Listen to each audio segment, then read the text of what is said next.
માનવાની અંદર સગુણા બહેનના આજ બીજા મંગળ પૂરા થઈ ગયા છે.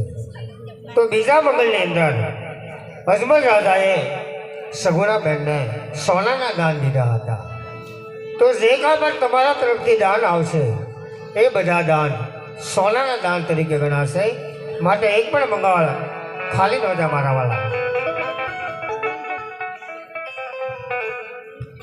એક 101 રૂપિયો રાઠોડ નૈનાબેન, એક 201 રૂપિયો વણકર ઈશ્વરભાઈ ધનજીભાઈ, એક 101 રૂપિયો